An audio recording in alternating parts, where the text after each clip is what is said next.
Welcome back, everybody, to the Stadium Journey podcast. Thanks for joining us this evening, or this afternoon, or this morning. I don't know when you're listening. It all works. Our website, stadiumjourney.com, is the world leader in sports travel information with reviews of over 2,500 stadiums from all around the world. They're not all up on our new and improved website, but we're getting on it. We're moving them over daily, several every day, so sooner or later they'll all be in the new spot. Hope you all are enjoying the new website. I'm kind of proud of it myself. And we are more than just that awesome website.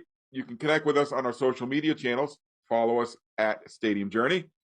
If you're looking for audio versions of this here podcast, they're very easy to find, not just the one you're watching or listening to right now. Pick up your phone wherever you search for your favorite podcast. Type in HIAC Talk Radio Network, wherever you find your favorite podcast, and we'll show up. If you're looking for video versions of the podcast, you can find those all on Stadium Journey's YouTube page. And if you want to be part of our live studio audience, we record every other Tuesday night at 7 Eastern, give or take, at danlaw.tv. So we got the gang all here tonight. It took some doing, but we're all here. Dave Cotney's here. You can follow him online at ProFan9. The Ballpark Hunter, Mark Viquez, is here. Find him where else? At Ballpark Hunter. The above average comedian, Dan Calachico's here. Follow him at DanLaw83. And I'm Paul Baker. You can follow me at PuckmanRI. Hey, before we start, check out my new grandson. Well, you can't do it. I just messed up the home screen, Nice. So I'll do that later. Yeah, great. Good job there. You had it all set up. I am good with technology. Yeah. All right, we are happy to be joined tonight by David Ruckman. David is the designer of the new Charlotte Knights logo, which he is proudly displaying on his hat. So, David, welcome. Thanks for joining us tonight. Hey, thanks for having me here, and thanks for being patient as I delayed you guys a little bit. But yeah, we're really happy to be here, man. I've interviewed with Mark already once. Second time's even better, man. All right, sounds good. Well, let's hope so. So, Mark, you want to take it? You and Dave got a relationship going. You can start us off. Yeah, well, David Ruckman is the creator. I think most of us who are listening, he is has his own design studio, and he is most known this offseason for creating the Charlotte Hornets updated logo. Would you say that's true, or are you known for another logo? Well, over the years, I think it's kind of run the gamut, at least in Charlotte baseball sports. I've worked with the Charlotte Knights for the last 10 years. So a lot of the jerseys on the field they've done for a theme night or a jersey auction, I've done those. I'm responsible for any stupid sub-brand the team has done, from the Charlotte Pitmasters all the way through the most recent Charlotte Traffic Cones, which we talked a little bit about the last time you and I got together. But almost bought one. Yeah, it's a lot of different brands out there. But yeah, the Charlotte Knights brand new CLT blue look. Yeah, I'm responsible for it. Working closely with the general manager, Rob Egan, and the rest of the Knights team. I think they put out a great look. Yeah, that blue really pops up, and it's probably the first time I'm looking at the hat in person. I'm just seeing, some images from, I love the sky blue on black, and the gold really gets pushed back as a secondary color. So I think that was a smart move. Carolina blue and black, awesome colors. So you can't go wrong, especially when you're from the Queen City. Yeah, look at Dave is modeling the previous version of the logo right now. His hat. There you go. Yeah. Have a look. If you want to compare and contrast, there you go. I'm not offended at all.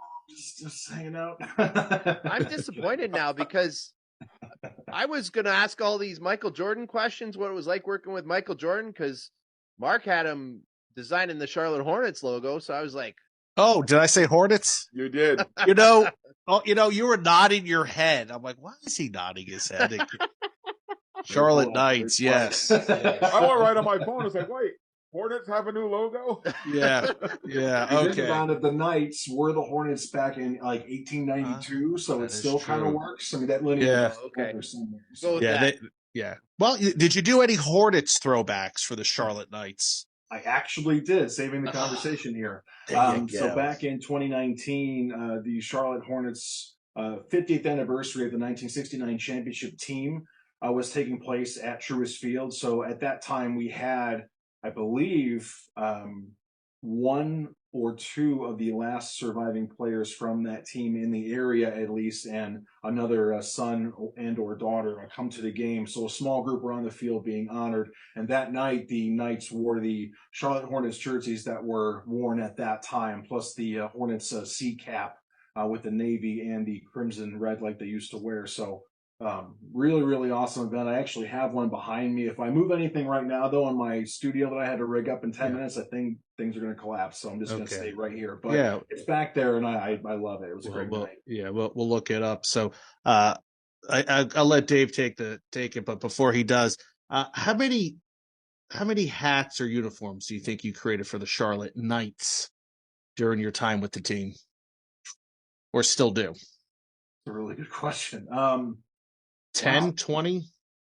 I would say closer to 20 at this point. If you include all the military pink nights, the patriotic themes, really any theme night or short run uniform that the team had done outside of the grandiose design that debuted in October 2013, which we just rolled over to the new one, and short of the original Caballeros, the purple and gold that Vince Petrofezzo with Major League Baseball designed. Everything else, I think, came from me or came from like a kid at Levine Children's Hospital that I then adapted to a jersey. So yeah, it's closer to 20. It's incredible when you put when you say it out loud like that. But yeah, it's like you're like, wow, 20 hats, and I'm sure there'll be a lot more in the future. Correct? Hoping so. Yeah, we've got so. Yeah, team and I are set to debut something in the next month and a half. So stay tuned for that. I'll be pushing that as hard as I can as well. They're a great organization, and it's a tasty fit. It's a tasty fit. That's all. That's the only clue I'm going to give you. Tasty fit. Okay. Tasty, okay. What can that be? All right, Dave, go for it. David, can you walk us through the process? Beginning to where we are today. So are you just kind of getting a call out of nowhere, or is there like a bidding audition kind of thing going on, or how does that whole process work? That's a great question. I tend to treat it based on the situation. So if I'm dealing with an affiliated ball club, it's pretty much that I will get contacted either by someone who's knowledgeable of the team or working with the team on some level, and I'll be invited to partake in the bidding process. So that would put me against your typicals, your Grandioses, your Studio Simons, and anyone else.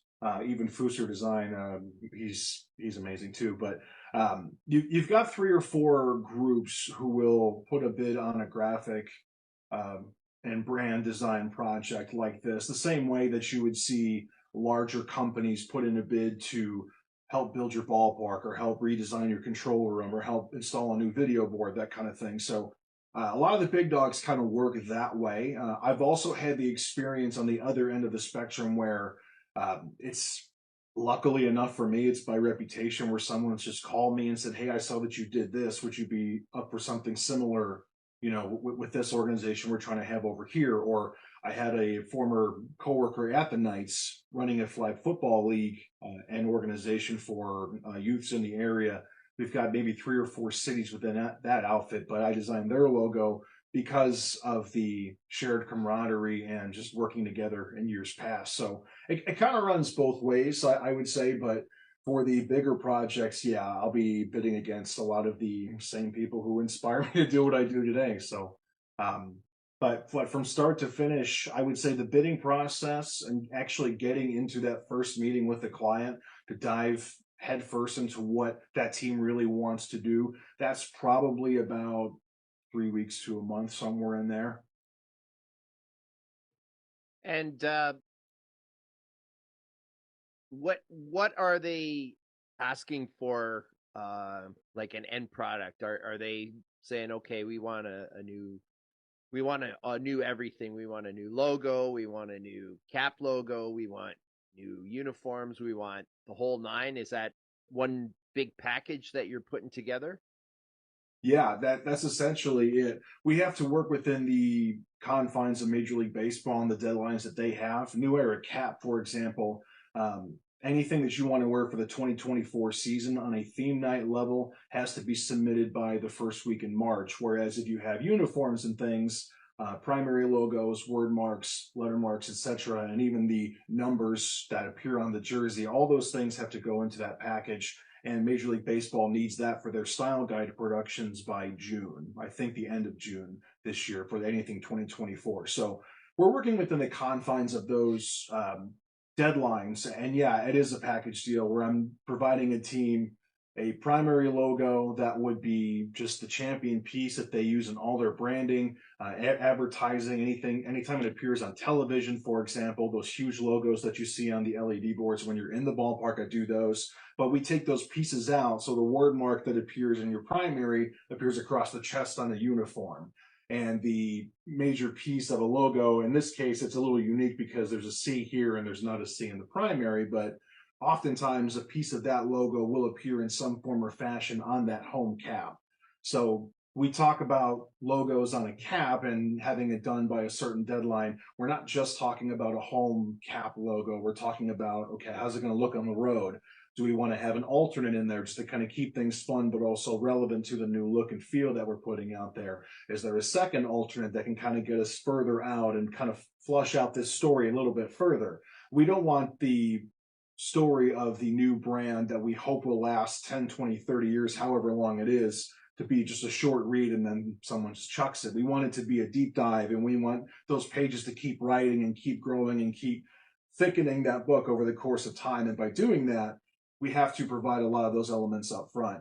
A lot of times I see teams now, in addition to the word marks and the uniforms and the logos, everything from just the top to bottom, essentially, even telling them how and what kind of pants they're going to wear. I also develop these style guidelines and the brand guidelines for internal communication, because what's the most important thing I find that teams need to latch onto right away, if you're going to rebrand, you have to go all the way, not just in the look, but also in the messaging. So everyone in your organization needs to know how things are supposed to look, how things are supposed to read, how things are supposed to be talked about. What kind of angles are you going to talk with your fans? What kind of language do you want to throw into conversations when you're going on TV to talk about the new look or promote an upcoming game? What are some of the catchphrases that you want to use on social media? What sort of graphic styles? You know, it can kind of snowball from there, but you get my point. It can be all-inclusive, or it can be brass tacks, just give us caps, uniform, primary logo, and call it a day.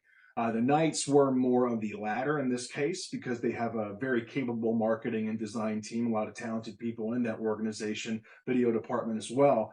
But some other teams need that full Monty, and they want to go from maybe a smaller market concept and a smaller market ideology to something that's larger than life. That's exactly why Brandiose has been so successful. It's because they can help a lot of these smaller teams and a lot of these lesser markets, quote unquote, understand by and large that they can be a notable brand. They can be known outside of their 50, 60, 100,000 populace that they've got around their ballpark. So that's essentially what I provide as well. And now I've got the varying degree of video production and social media background and other things that I can offer based on my own expertise and my own experience within minor league baseball dating back to 2006. My gosh, that's terrible to say out loud too. I gotta check for grades while I'm on the interview. No, I'm with you. I am with you. And I know when we talk, just like the video capabilities between 06 and now, I remember 2006 sitting in the press box of Victory Field, and they did not have Wi-Fi yet. You had to plug in to an intranet, and then one day they're like, "Oh yeah, we have Wi-Fi, so yeah, have fun." And that was not that long ago. Doesn't seem that long ago, but when you do the math, it's like, wow. So I actually amazing. just helped open a new baseball facility for an Atlantic League team back in 2021.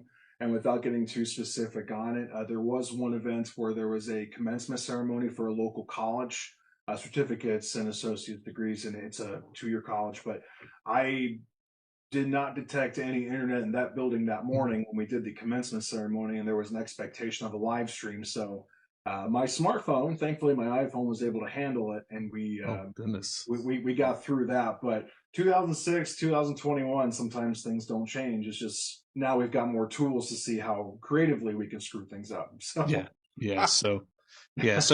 So you design, you do video marketing. What is a typical day like for you? Like right now, are you working on any new projects, or do you handle, like when you get a project to create a logo, like when you got Charlotte, did you just jump in knee deep with that, or were you also having to work on other items along with the new branding? that's a good question. With Charlotte, it was a little bit different because I was heading into the holiday season. I think I got that project, or at least we talked about it in earnest by the end of October. So when middle of November came around and we put pen to paper and got a contract signed and executed, they said, okay, we need the home cap and road cap logos and all those caps done by January 6th or whatever it was. Okay. I was planning on going to Chicago to see family, so I had to take time out of my 2 weeks there to make sure I did that. But I mean, really, that month and a half was furious. And thankfully, I had nothing else going on outside of local university sports where it's pretty much plug and play for me. I can get on campus, set it up, get the students ready to go, and boom, it's just a few hours a day. But on a typical basis, though, it's not the same because you're right to assume there are a lot of other things going on. I think typically if I have a design project, it'll be 2 or 3 days a week where I have to carve out, okay, let's take 5 or 6 hours just to go through ideation. Let's just sketch a few things and let's see if we can illustrate a few of these concepts out just to see where we are creatively. Because I give them what's called a thumbnail concept. Most teams, and they'll at least get a feeler out for, hey, we've talked about ideas. Is this even close to what you're thinking, or what directions do you want to take? What do you like? What do you don't like, etc. So I have to carve my weeks out into blocks based on the university events that I do and broadcast locally, based on the design projects I have. If I have video editing or any Photoshop and design work I need to do, InDesign, Illustrator, for other organizations, I have to carve out time for that as well. So I don't have a calendar I can share on your screen with you, but I've got a lot of different colored markers that help differentiate what's going on, because I want to make sure I've got a physical calendar that looks a lot like my Google Calendar. Just so everywhere I look, there's some reminder that says, hey, you've got 5 different things to do this week. So you have to do it very careful, and it's given me a little bit more comfort to say no a lot of times, which is something I took a while to understand how to do that correctly. Ultimately, you don't want to tell someone no because you want to make money and you want to put your name out there and you want to keep growing your business. But I think I've learned over this last year and a half, especially, that saying no sometimes is far healthier for you in the long run than taking that little extra money and depriving yourself of a little less personal time and a little more sleep, that kind of thing. Yeah, So, no, I agree with that. busy all the time, though, which is a great feeling. Yeah. So can we talk about the Charlotte design process specifically for a minute? So Still my question, Dave. yeah, my record stands.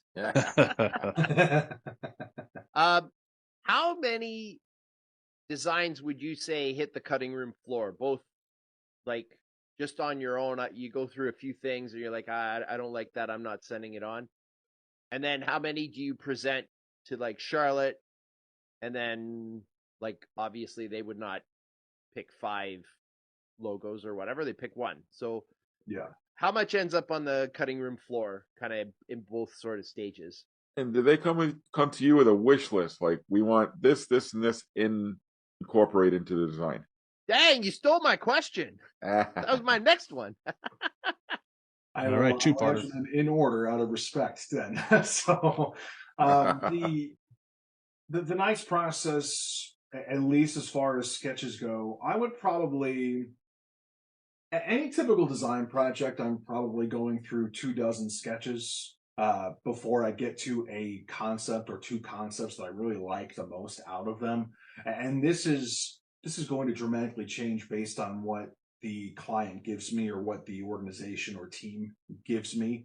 So in this case, we were dealing with sort of a blank slate. They knew they wanted to change, they knew they wanted an update, but they weren't quite sure whether they wanted to streamline it, The only thing they really knew for sure was they didn't want to go too deep on the medieval side. They wanted to keep it kind of contemporary while also still being nice. And I knew that after a while they wanted to change the color a little bit. Primarily, they wanted to go with the blue. So at least that was the easy part, which we can hold off the color until the end. But from the beginning, it became okay. Well, not diving in too deep on the medieval side. I mean, the CLTFC came out a year and a half or 2 years before this brand was set to refresh on the night side. So we kind of looked, okay, do we want to do something along the lines of a CLT Crown? Do we want to do something along the lines of Third Ward? Do we want to do something that's more script related and Old English related that has a royal feel to it? I looked at a lot of illuminated manuscripts.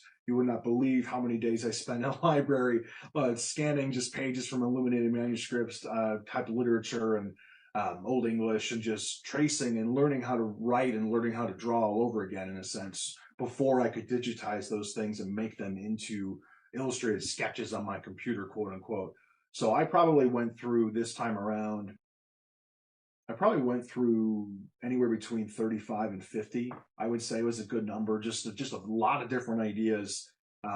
Again, without diving too deep on the medieval side, but still taking that aesthetic and keeping it classy, keeping it tied into the Knights theme. The feedback I got, and I'm not saying this as an insult whatsoever, and this kind of answers the second question, somewhere along the lines of that broad spectrum first analysis of the logo concepts. I had between 45 and 50 and maybe submitted to them 6 really polished ideas. They came back and said, well, we kind of just want a helmet and a seat. Can you do that? I said, oh, blank, So I kind of knew going in, just having the bias of knowing the chief operating officer and how he thinks, how the owner thinks, how the general manager thinks. I've made this habit for myself of working so far down the road in 3 different directions, only to have something chase me back to the start, and then just like, oh, there's the right road right there. So that kind of happens more often than not, and I think part of it is I think they need to see what they don't like before they know what they do like. That is often the case with clients. When you do a lot of deep dives, or at least in this case, if you don't have a lot of time to do it, but you still have to dive into something on their end and then find out what they don't like. It just comes out like mad sketches, research, and let's condense this, which would normally take me, a month or whatever, down into, I think I was only able to do a week and a half, something like that. So probably in 6 or 8 days, I was going to the library, coming back, sketching a bunch, digitizing a bunch, scanning it into my computer, tracing it, all this stuff, and just going back and forth all the way until the very end there. So, but yeah, a helmet and a seat, that's what they wanted, and damn, that's what they got, The blue was the easiest part, believe it or not. We wanted to find a blue that was halfway between the Carolina Panthers and the Charlotte Hornets. They wanted a teal, but with more blue hint to it. And this color for New Era is called Blue Jewel. And I've seen it done up on caps a few times before. This is double raised or thick raised embroidery on this cap, so it's like, it looks even crisper and even fresher than you think, just encapsulating around the helmet. I really love how that looks. And kind of to Mark's point before, we wanted to add the new color of blue while still kind of keeping gold somewhere in there, the gold, black and white, and a little bit of silver as well. So it was a very fun juggling act just to come back and say, oh, you can juggle balls instead of chainsaws on fire, So that's kind of how that went. So how much change is there going to be to the ballpark with regards to the new logos? Oof, you have no idea how many different touch points have already been done, to their credit and to Truist's credit, their naming rights partner. But essentially, you've got stickers on all the seats. You've got banners with the team store. You've got the desk. You've got the podium, which they've already done a lot of that stuff. There are a lot of those physical pieces that have to have been changed over, and they've done a lot of that. I don't know how quickly they'll be able to replace close to 9,000 stickers for 9,000 seats that are in the bowl there and around that facility. But Truist Field has no shortage of the Knights representation, and yeah, it's going to take a while. Typically, in a changeover process like this, if you debut it in November, you think probably by the middle of that next summer, everything that has the old logo will be switched over. But sometimes, if you're willing to spend a lot of money and you've got a lot of resources available and manpower to do it, then you can get it done before opening day, first week of April. But it's a challenge. It's a challenge. And it's a very, very costly endeavor. I mean, I would not. Without knowing any proprietary info, I'd say somewhere between 1 and 2 million would be how much they have to invest just to get everything changed over new. Well, you have the easy part. Yeah, Get those interns on it. Say that. Yeah. So how do you feel that and I don't know, this is kind of the other side. I don't know if you can answer this, but how do you think the team will be able to judge whether this was a good investment or not? That's a good question, and it's unique in this case because I used to be part of that team, so I think there's still a little bit of detachment that I'm forcing myself to feel from this, as opposed to taking it on and just diving so far into it head first like I would as a full-time staff member. So I think if I'm just guesstimating off of that first calendar year when the team debuted their new black, white, gold, and silver brand from Brandios, that was about $1.5 million is what they did in merchandise. Of course, you're opening a new ballpark with that. So when you're selling close to 700,000 tickets that year and you're generating revenues that you haven't seen ever in your organization, yeah, that's going to be a wild success. So there's a little bit of that separation that has to take place if it were me being a part of that team, because you don't necessarily have to look at numbers. I think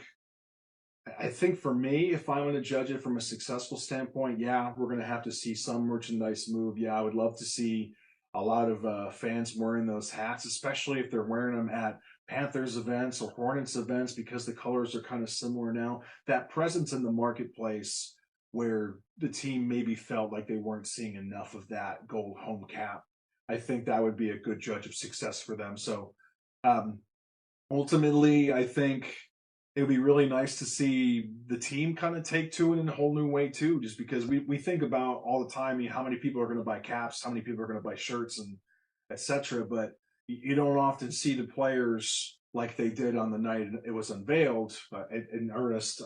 3 of them coming out in the home road and alternate uniforms.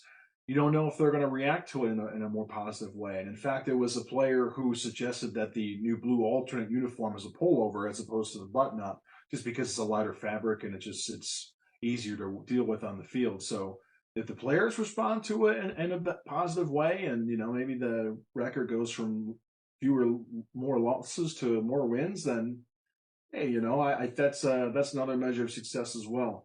Ultimately, though, it's however the team looks and however many caps and tchotchke items and trinkets and other things are sold.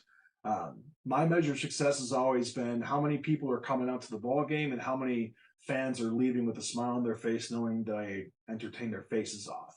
Because being in the video department and dealing with a lot of videos and graphics and promotions and live event activations, it was always about fun for me. So ultimately, if a brand doesn't energize you and make you feel like you've got a new lease on life, if you're not having fun with it, then you got to reevaluate a little bit. So by that measure, I hope they're already feeling some level of success, even if it's a little too early to tell on the numerical side and the financial side. Yeah, because normally I don't think the teams announce how much money they make. Because I know there's always a top 25, but they never tell you who's won, who's 25, how much they made. So I guess if you hit that top 25 mark, just by virtue of that marketplace, I think you could hit top 25. I've had no doubt they'll do that again. Yeah, but it's when you have the local business journals like Charlotte Business Journal and a few of these other ones who like to dive a little bit more into the financial side and the business side of things, just for a comparison's sake. I think the Charlotte Business Journal in particular had a few pieces. Eric Spanberg is a good friend of the team, and he's done a lot of great articles in the past about the Knights transitioning into a 24/7, 365 event space now with the Light the Knights festival they do outside of the baseball season.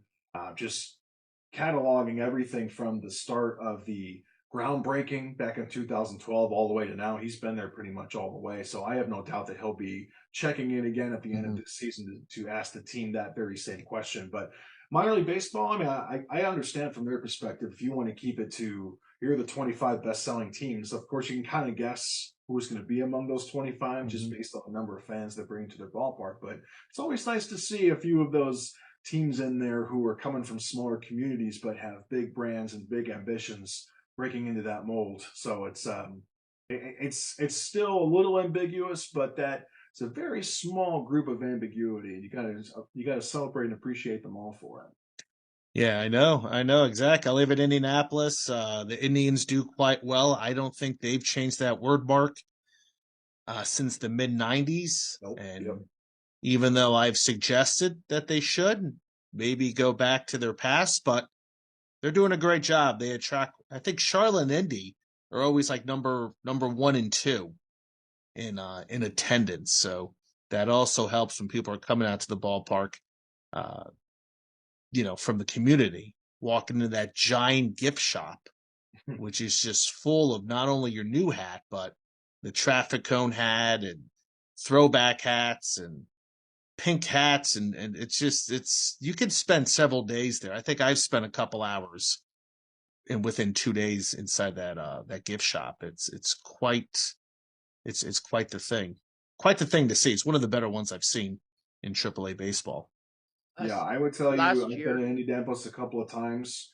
I've seen almost everything at this point. I mean, 2 or 3 trips in, but every time I go to a new AAA ballpark, new to me anyways, I'm wowed by something, whether it's Durham, Indianapolis, El Paso, Columbus, Nashville. I've seen so many organizations do things with ballparks that are old and looks that are old. I use that with huge quotation marks, right? But everyone brings the same thing to the table. They bring character, passion, life, zest, fun.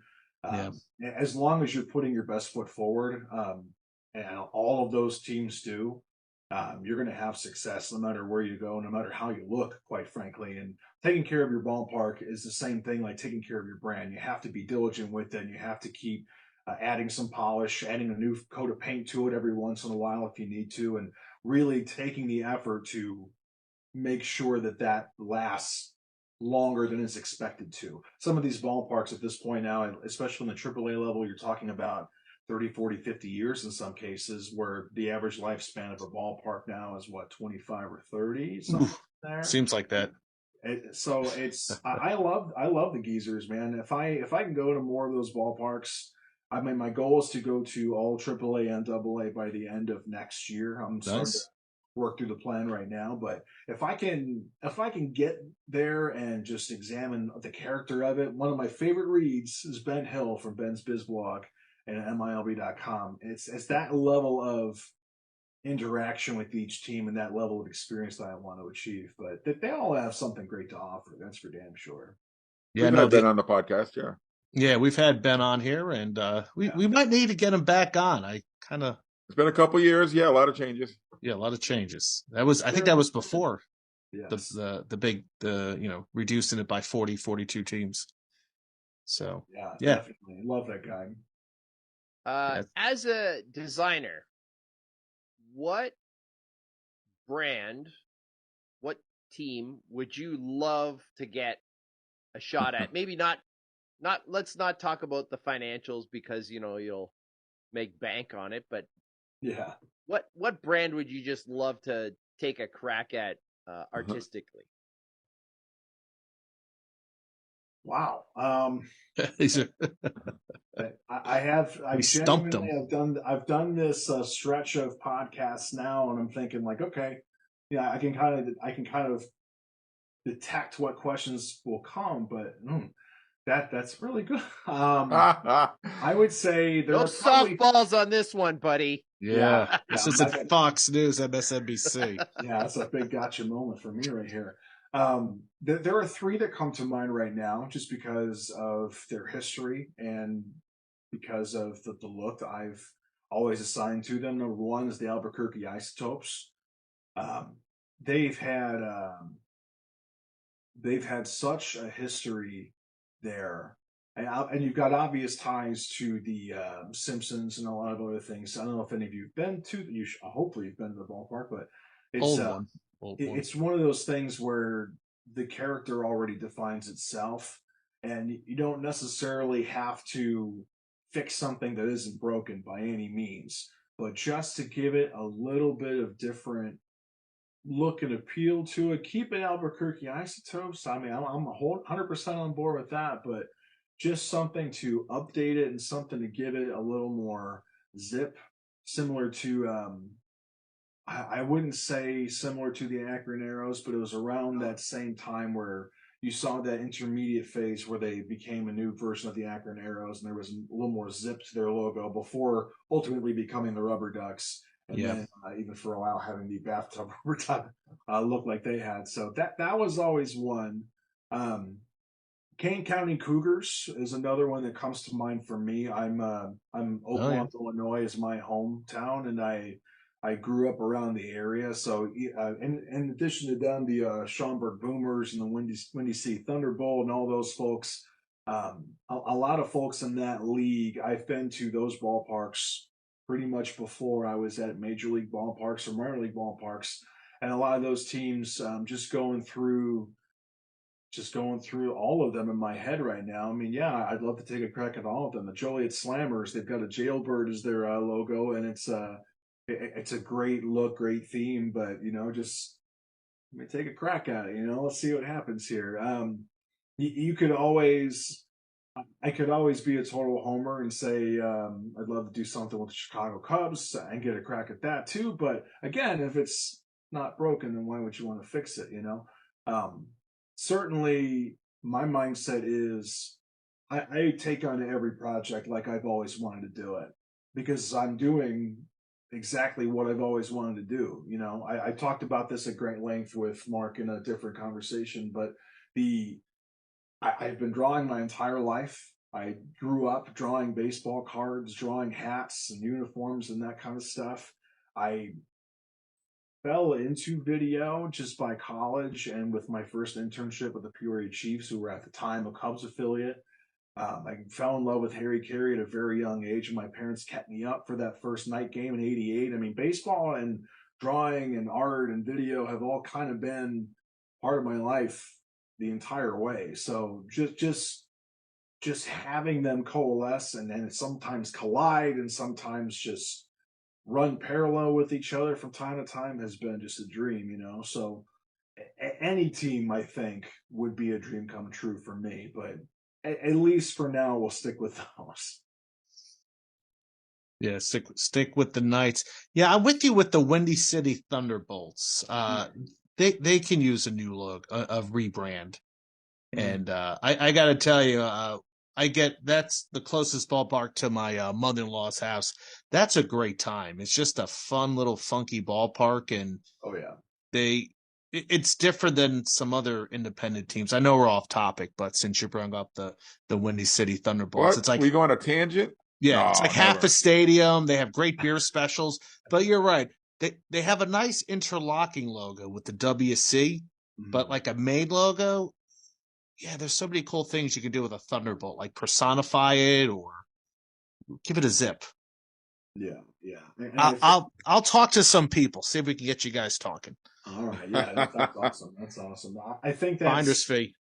Yeah, we'll talk, but We'll talk. I think that's a lot of what these smaller market teams and these independent leagues don't often realize is they do have access to designers who have done affiliated ball, and I think a lot of times when you're dealing with budgetary constraints, a lot of them can defer to the drawing side of things and just that really old school. Let me just draw this out and we'll turn this into the logo. One of my favorites out there right now along those lines is the Madison Mallards. You talk about just a beautiful classic style of brand, albeit with a slightly modern, like retro font or vintage font, but they just do an outstanding job from top to bottom with that look. And you can't fault them for that. The Uwari Wampus Cats that just came out Yep. the other day. I'm sure I butchered their city name and they're going to crush me for it. And I just No. It's Orari. I just had a podcast with them last night. Orari, yeah. Okay, so Yes. I was close, but still terrible. That's good. Let me just make sure. But yeah. No, I'm sorry. It's Uwari. Right. I'm gonna get skewered big. Yeah, time. Greg Sullivan, the president co-owner, Okay. who also is part owner, who founded the Disco Turkeys. Yeah. Another great example, right? Yeah, there. another great, another cool logo. I didn't ask him who created that logo, to be honest with you, but the colors. Yeah, he said I wanted to go with some unique colors of brown and orange and yellow. So yeah, I think it came out great. Yeah, it has that like Tom and Jerry like logo. Mm-hmm. It reminds me of something Hanna-Barbera would have created, or maybe something you would have seen in the newspaper that the sports editor might have drew back in the day. Has a bit of like Heathcliff or Top Cat vibe to it too. Top Cat, yeah. It's definitely a little bit different than like maybe something I would see, when the affiliates are independent. But like I said, North Carolina, including the Knights. I mean, you guys. Not only did you have a bunch of ballparks and teams, you're still getting more. There's like, there's a ballpark down the street that hasn't been used. We're going to play there, put a team. Yeah. I mean, that and the Queen City Corn Dogs, that's another team that popped up, and the Mooresville Spinners. I mean, it's just ridiculous. All the teams in the Charlotte area alone. I mean, you can spend a week going to different games. So. I bet you didn't know about the Piedmont Porcupines until Porcupines until they came out with their new logo recently. Yeah, too, and they also incorporated sky blue in the baseball bat. Yeah. So it's I nice. love it all. It's great. Now here's a question that I have. What happens if I'm a small team and I want to update my look? Are small teams afraid of the price tag? Because I've heard that something like the Savannah Banana logo was probably like $10,000 to create. What's the average price without, telling me your financial terms, but like what's the market rate? If I'm a small team in the prospect league or, one of these teams in the South, the Coastal Plain League, let's say. Or in the Futures League, perhaps. The Futures League that is probably poaching. I work for a team in the Futures League, David. That's why I brought that up. And our logo, we just basically stole our logo from the old Chicago White Sox. I work for the Brockton Rocks. So the hat they're wearing now, they had a nice logo that I really liked. But what they wore last year was the old Chicago look from the 80s, which just says Rocks across it. Changed the S into an R, and that's what they went with. Mark's really asking about the kickball league. Yeah. What he's really asking is will you hook him up with a kickball logo for free? No, I'm just curious. No. I already have a logo. Of course, that could be refreshed. But no, I was just saying that there's a team in the New York Collegiate League that poached the Lacrosse Loggers logo. They took the same logo. You know what you're talking about, yeah. Yeah, and they added a chainsaw instead of a bat. So I'm sure the folks in lacrosse are like, wait a minute, that's our logo. I'm kind of curious what's going to happen. Are they cease and desist? Is it? Remember when the Hershey Bears did that to the Utah Grizzlies? Just stole their logo. That was back in the 90s. Oh, or it was just they updated it, but they just looked very similar. Here's the interesting part about that and about copywriting and trademarking and from league to league. You can have a trademark for a team and your particular look in your state, or you can have it on a national level. And it depends on what you think your merchandise reach is going to be and what your audience reach is going to be and that kind of thing. And I'm not going to tell you what I think other teams have done because that's not my place to do. But at the same time, like the Loggers, for example, there's my gut tells me they found something on Shutterstock or iStock.com. They spoke to the artist and they said, hey, there's another team that kind of has this look. Can you do this for me with it? And then that price for that logo turns into a little bit something different, and you basically have a workaround fiber kind of effect to it. So you've got some elements that are the exact same, which let's just call what it is. It's the exact same. But the general look of the primary logo is different. The font's a little bit different. You've got the chainsaw, like you said, as opposed to a bat. The orange in there. Yeah. Instead of a brown beard, it's an burnt orange beard. Yeah, actually, I mean, those are things I'm just curious about. So if you tweak enough stuff, it's now it's different. It depends again on how and where you trademark it and what level you have. Ultimately, if it goes through that review period, at least for stuff I've helped with the copywriting and trademarking process, before it even gets posted, there's maybe a 2 or 3 month period just to make sure your application's right. Then you got to go through another 6 to 8 months just to make sure that USPTO and any attorneys that are involved in the process can just scrape as many different references and marks and looks as they can, just to make sure that your look and what your mark is different enough or individual enough where you're not infringing on someone else's abilities. And then if they file for goods and services in a particular subset here and you actually want to file over there, it's just, I'm getting a headache just talking about it. So I'm just going to leave it there. But at least from my perspective, if it is different enough, I think it'll go through. And it seems like they're from different regions of the country. So they're not really competing against each other. It's a funny coincidence, but that's at least where I stand on it. But to answer your question, though, about am I pricing out a lot of these smaller leagues or smaller outfits or city leagues or anything like that? My answer is typically no. And the reason is what we talked about from the very beginning. And I think I answered a question from our comedian buddy. You were asking about what all is involved in the package. Do you do the logos, the uniforms, branding, everything? Like what's all involved with it? That is at the crux of what a smaller team package would look like, as opposed to like an affiliated ball or major league or minor league team package would look like. It depends on how far they want to go. Do you want to have a logo and a uniform set done and then you take care of the rest because you know your t-shirt vendors, you know where you get things cheap, you can make cups or whatever for your concession stands cheap. Maybe you don't even have branded cups and you just need the look to have a certain look and feel to it, the color set. I mean, I can scale down as much as necessary depending on what the team's needs are. And based on budgeting, I can then rationalize in my head, all right, I'm only going to need X number of hours to do these 2 or 3 things, as opposed to the research stage is probably out. And then this stage where we're going through a lot of different color explorations is probably out. And the on-site visits are probably out. You know, there are other stages of that process that we just scrap and say, okay, let's just give you meat and potatoes. Here's your logos. Here are your uniforms. Here are your colors. You can handle the rest because you've been doing it on your own for, 3-4 person front office, whatever it ends up being. And then that's it. So I typically charge per hour, and I just give an hourly or at least a number of hours that I will estimate in my head based on those areas that I want to knock out for you. But it's never not flexible. So if we have to take something out of the process before we put pen to paper on that final contract, that's fine.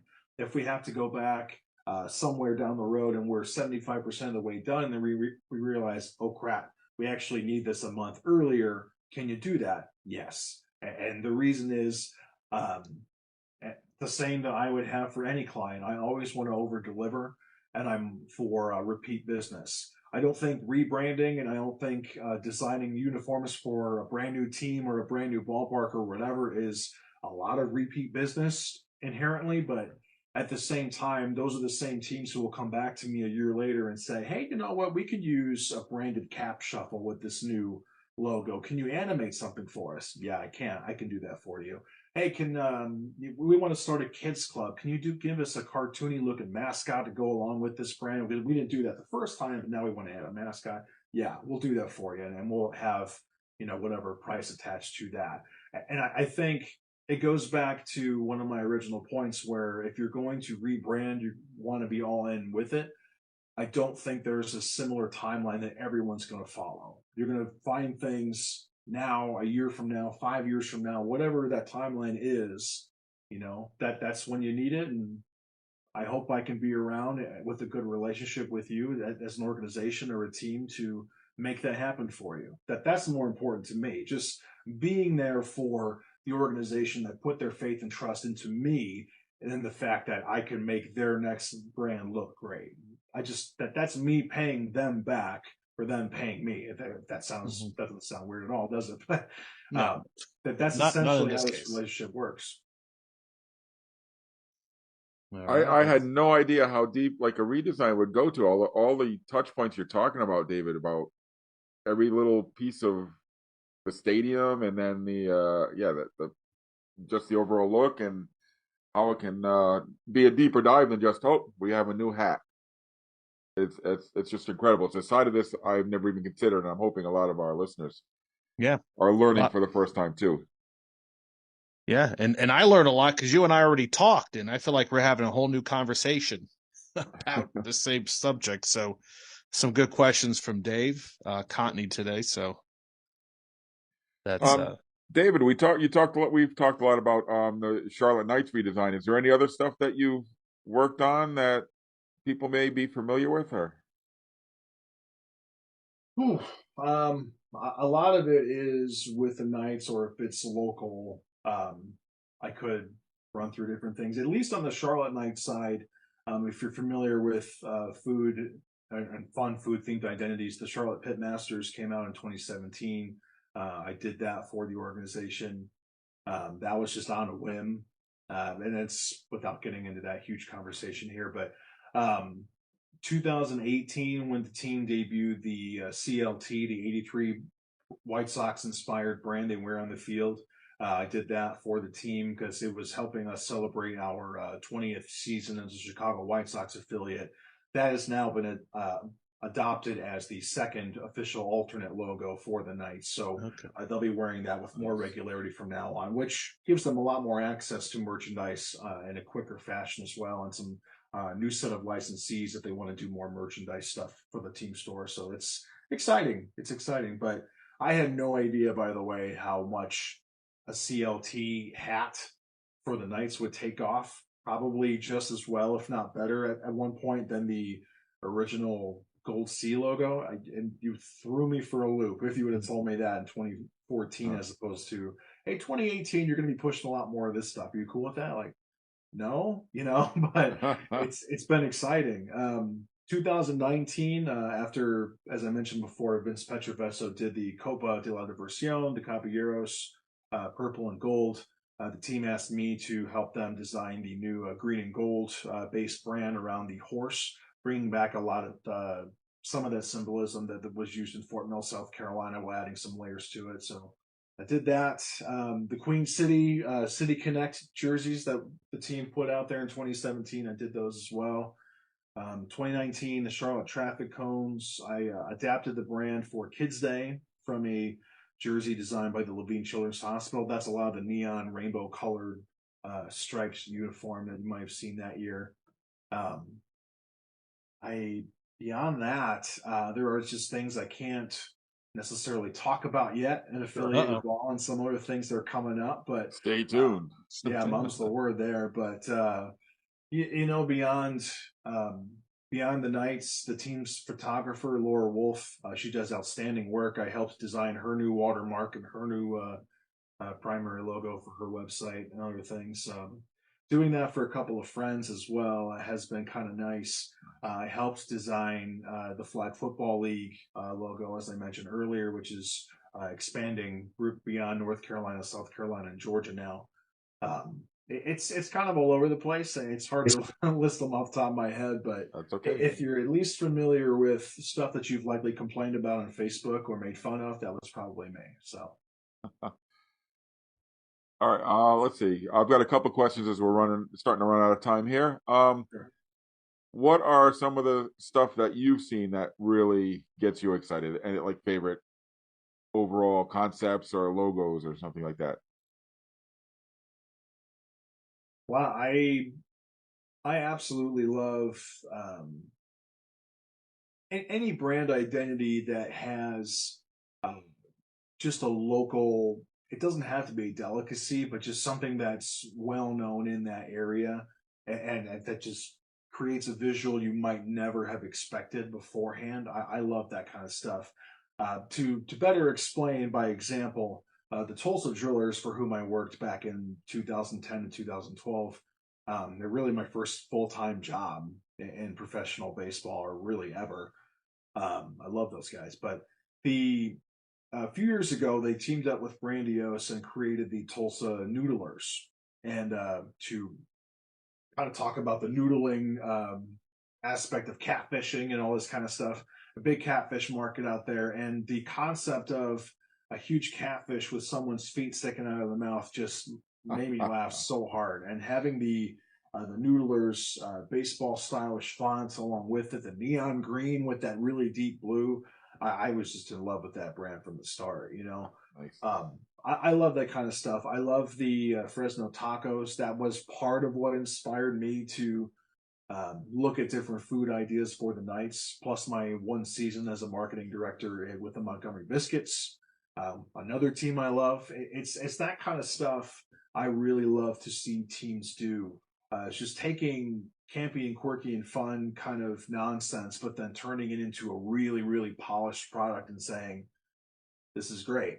The Bowling Green hot rods, for example, they've got a different hot rod look that they're going to do every year, every couple of years, I feel like, but just the polish that they've added to their brand by featuring a different hot rod with that stylish art is just, it's incredible. Fresno's lowriders is another great example. When they did Copa once or twice, I think they might still do lowriders. In fact, they just changed the vehicle on the caps and the color scheme, which is another way they've excelled too. But it's those brands and those fun little ideas that you don't know are going to create a bug in someone's ear, but then it turns to a much bigger idea that turns to a new line of merchandise and marketing this year that just, it's a one night deal that becomes multiple nights, that becomes a phenomenon, and now you're making it a staple promotion for your team. Because it goes beyond a cap, right? As we've said before, it goes into the on-field product, it goes into what you're experiencing on the concourse, it goes into what the community is experiencing when they're eating the food and beverage and they're coming out to the ballpark, maybe for the first or one of the only few times that year. It's that's the rebrand kind of stuff that really makes me kick. And if you want to talk about a project by and large, or at least an initiative, Copa has really done that for me, just inspiring me to think about things in a whole new way, and talking about not building a logo or designing a brand for the intent to sell like we're so used to, but designing a brand for the intent of enriching your community and connecting with an audience,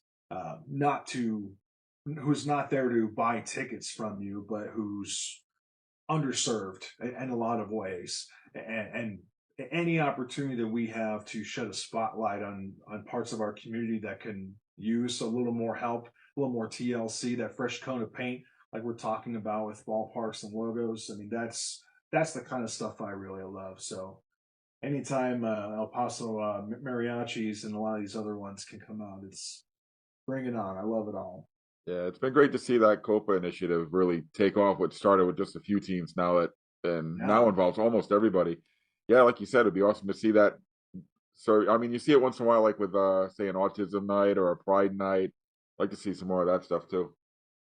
All right, so one last question, David. Since you are on the Stadium Journey podcast and you've expressed your love of ballparks and stuff, let us know some of your favorites that you've been to, that you've experienced. The the homer pick in me is always going to say Wrigley Field, because I have a lot of attachments to it. If you talk about it objectively as a facility, it's so but I love Wrigley Field all the same. It's one of my favorites. I've been to Camden Yards and Fenway Park, and I don't have a single negative thing to say about either facility. I would get angrier about the fans sometimes if I'm going there with a White Sox uniform on or a Cubs uniform before I would say anything about their ballpark. Just gorgeous facilities. And you can see when you step into a building and you feel that history right away and you just get the goosebumps that you often would get as a kid when you're just a fan of your favorite team. That's the feeling those places give me, all three of them. So those three are my favorites on the major league side. Minor leagues, I mean, you can't beat Truist Field, honestly. I watched that building get constructed. I helped build that initial control room, at least what I was able to control in it, with no pun intended. But there's something that always keeps drawing me back there, whether it's that new bar that they're going to put in, which I may spend a little too much time in after games this summer, but if it's that, or if it's the beautiful clubhouse, or if it's the skyline view that's just breathtaking from the third base side, there's nothing like it. It's just, there's something new, I think, to enjoy there. I loved going to El Paso Chihuahuas and seeing their ballpark as well. Seeing all the art that's on display throughout downtown El Paso around that facility is beautiful, and just from a community standpoint and that downtown building up around that ballpark to the ballpark itself being gorgeous, it's awesome. So those are just some off the top of my head. I mean, I could talk all day about Columbus and Louisville and Durham too, and Indianapolis, like we said before. It's just, they're all beautiful, but those are definitely my favorites. Well, you're in the right place to talk about ballparks all day, that's for sure. Yeah, I guess so. David, were you with the Knights when they were down in South Carolina? Did you go through the whole transition down to was it the Uptown neighborhood, right? Yeah, I was there for 2 months. My first project there was in mid-October 2013. I had to basically take an entire almost blank slate and say, okay, let's build a 30-minute program with videos and graphics and animations that don't exist yet, and let's unveil the new logo set. It's like, oh, okay, to have a video archive that I can use from past, like, right, yeah, we'll figure something out. I'm like, so no, okay. But that was my first 2 weeks on the job, and from there it was just, I was shuttling back and forth between the Knights Castle in Fort Mill to what we affectionately call the Cow Building. It's a Packard place in Uptown Charlotte. It's just white with black spots and ridiculous, but they splitting my time between both of those until ultimately in December we got we were getting closer to a temporary certificate of occupancy in January, so we had to move everything uptown into a temporary storage facility / office that we shared with Rogers Builders in Barton Mallow, who helped construct the building for us. And that was my life with the Knights for the first really 4 or 5 months. That certificate of occupancy didn't come in full until late March, and I had 48 hours to create an event to unveil the uniforms to the community via media softball game, and then from there we had 2 weeks to get it ready for the season. So yeah, it all flew by, but only 2 months in Fort Mill, which I'm kind of good about because I'm pretty sure it's haunted. Yeah. Yeah, what an upgrade the Knights had moving from Fort Mill up to downtown. Yeah, it is night and day. Yeah, I was gonna say it is. Oh, I get it, Mark. It's almost irreplaceable in a sense. How much Knights Castle has meant to the community in Fort Mill, and how much it's meant to the history of the team, knowing that really '88 is when the Knights came to be after the Charlotte O's change had taken place. So at least in their infancy, Knights Castle was the only thing that Knights fans really knew. So in a lot of ways, if you're not in the Fort Mill, South Carolina, if you're not in the nucleus, and if you're certainly not willing to drive down I-77 from Charlotte about 35, 40 minutes or whatever it is in rush hour traffic to go to Fort Mill for Thirsty Thursday and back, I mean, you probably have never experienced a Knights game until the team moved uptown. I think it was April 11th, 2014 was their first home game that year. So, yeah, it was a very, very short time. I wish I had the opportunity to watch a game there or two, but it just didn't work out that way.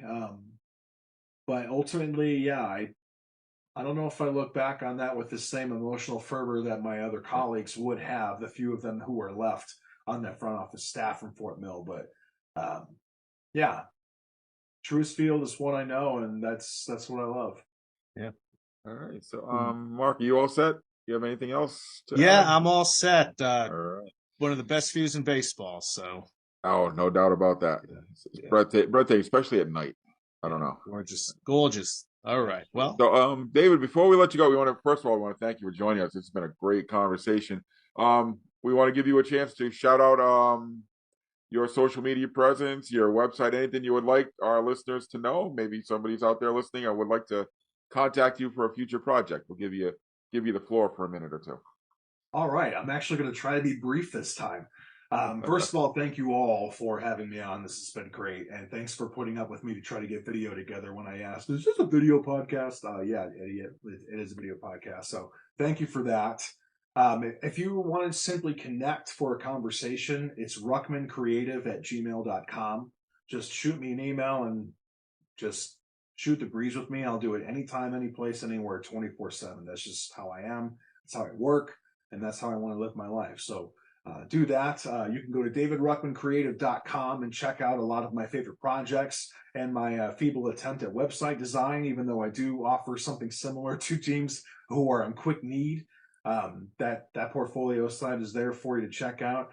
You can find me on Instagram, Facebook, and YouTube at David Ruckman Creative. You can find me on Twitter at Ruckman Creative, at least for now. I hate Twitter. You can find me on LinkedIn as well. Just look up David C. Ruckman. It's a pretty easy find from there. I wear the same suit in all my photos. It's like the only suit I own. It's not far from the truth, but feel free to contact me anywhere. And if you're a team or an organization outside of sports and you're looking for branding on a lot of different levels, even if it means not changing your look, but just changing how you look about your look, how you feel about things, I'm always up for a conversation, big or small. I never want any team or any outfit to feel like I'm too big for them. It's always the other way around. I'm always willing to go out there and prove myself to everyone that I can get a little better each and every time, and I'll give you the absolute best bang for your buck that I can. I mean, this is what I love to do, and I'm going to work as hard as I can to make sure that you love what I create for you. That's how I work. So thanks again, guys. This has been awesome. This was a lot of fun. Thanks again for joining us. All right, so we're just gonna take a minute and close out. Dan, you here? yes. All right, we're signing off here. Where can our listeners follow your adventures? Dan Law 83, all social media platforms, easy peasy. danlaw.tv for the live podcast. Mark, where can our listeners follow you? You got any stadium journeys planned in the next couple of weeks before we get together again? Yes, I'll be at the new and improved Holman Center in Terre Haute, Indiana. Check out some Indiana State basketball. Seems like I've been doing just college basketball lately, but I am seeing some awesome fan experiences. So Tis the season. Tis the season. I don't know if I'm going to get that at Indiana State, but the Sycamores are 16-9 as I record this episode. So who knows? Who knows? So yeah, Indiana State is on my list, and IUPUI basketball. And then it's a regional and sectional tournament coming up in a few weeks for high school basketball. So looking to see what's going on, because I definitely would like to see some really energetic cheer blocks and fandom. So yeah, it's going to be about basketball for a little while. But check me out on Twitter and Instagram and on YouTube at, guess what? Ballpark Hunter. 1,800 subscribers. Subscribe to the channel. Help me out. Help me get 2,000. Should we call you B-Ball Hunter for a couple of weeks or so? B-Ball Hunter would be excellent. Yeah, because I'll go to these basketball games, Ballpark Hunter, and they're like, oh, okay. Yeah. You're in the wrong place, buddy. You're wrong place, buddy. Yeah, but I was at a ballpark this past weekend in early February.